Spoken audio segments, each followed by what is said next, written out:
für richtig hältst. Ob du glaubst, dass ich fleißig gewesen bin, dass ich gearbeitet habe, dass ich mich in diesen Jahren für dich eingesetzt habe, dass ich anständig meine Zeit verwendet habe im Dienste meines Volkes.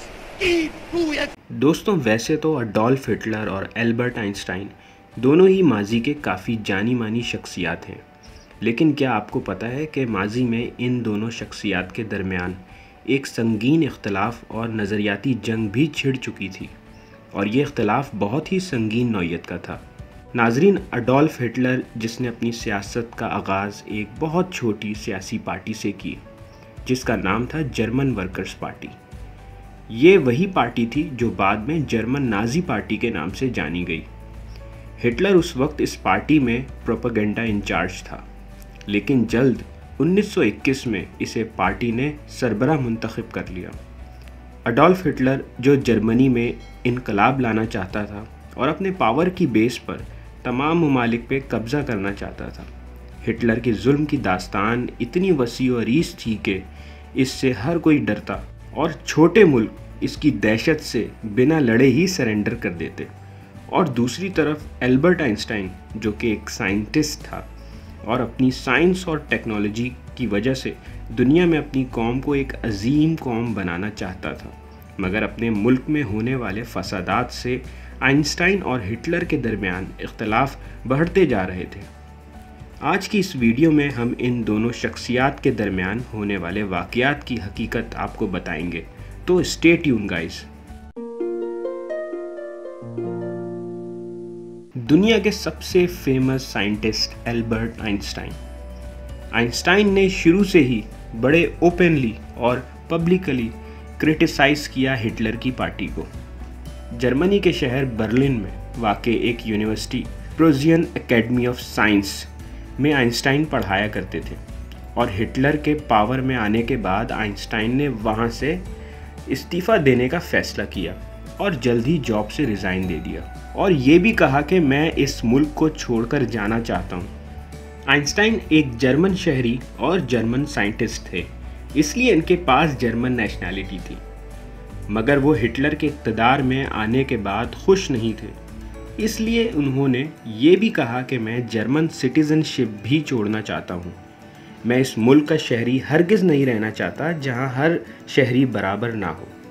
इसी दौरान Germany का media जो Hitler के पैसों पर चलता था, उन्होंने जी भरकर आइंस्टाइन को डिफेम किया।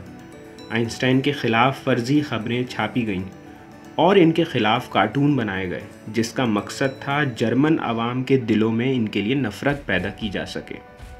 इनके इतने अजीब अजीब कार्टून्स छापे गए जिसमें इनकी फ़ोटो ज्यूस जैसे बनाई गई, क्योंकि इस वक्त नाज़ी जर्मन में ज्यूस को बहुत क्रिटिसाइज़ किया जाता था, और यहाँ तक कि बर्लिन में नाज़ी पार्टी के लोगों ने आइंस्टाइन के बहुत सारे रिसर्च पेपर को भी जला डाला था, और कुछ अखबारों ने ये तक भी लिख दिया था कि आइंस्टाइन कम्युनिस्ट पार्टी के साथ मिलकर साजिश करने में लगे हुए हैं, और इसी तरह उन्होंने आइंस्टाइन को पब्लिक एनिमी बना डाला।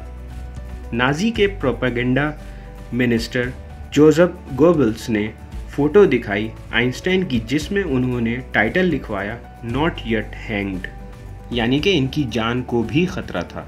इसीलिए वो जर्मनी छोड़कर बेल्जियम भाग गए। वहाँ इनको बेल्जियम रॉयल फैमिली की तरफ से सिक्योरिटी फराहम की गई, और इसी दौरान 30 अगस्त 1933 को आइंस्टाइन के एक करीबी दोस्त थियोडर लेसिंग का मर्डर कर दिया गया, क्योंकि यह मर्डर नाजी एक्सट्रीमिस्ट की तरफ से था। जिन लोगों ने इनके दोस्त का मर्डर किया उनको बहुत सराहा गया जर्मनी में, क्योंकि इनके मुताबिक ये एक बहुत अच्छा काम था। उसी के बाद अखबारों में ये छापा गया कि क्या अगला नंबर अब आइंस्टाइन का है, और इनके ऊपर एक बहुत बड़ा अवार्ड भी रखा गया कि जो आइंस्टाइन को मार कर लाएगा उसको सबसे बड़ा अवार्ड दिया जाएगा। इसीलिए आइंस्टाइन को बेल्जियम छोड़कर इंग्लैंड जाना पड़ा, जहाँ पर उन्होंने इंग्लैंड के गांव में पनाह ले ली, जहाँ 24/7 इनके साथ इंग्लिश बॉडीगार्ड रहे। वहाँ रहते हुए उन्होंने यूनिफाइड फील्ड थ्योरी लिखी, जो आज हम अपनी किताबों में पढ़ते हैं। नाजरीन, ये थी आइंस्टाइन और हिटलर के दरमियान होने वाली दुश्मनी। ऐसी मज़ीद वीडियोस देखने के लिए हमारा चैनल ज़रूर सब्सक्राइब करें और अगर ये वीडियो आपको पसंद आई हो तो इसको लाइक करना ना भूलिएगा।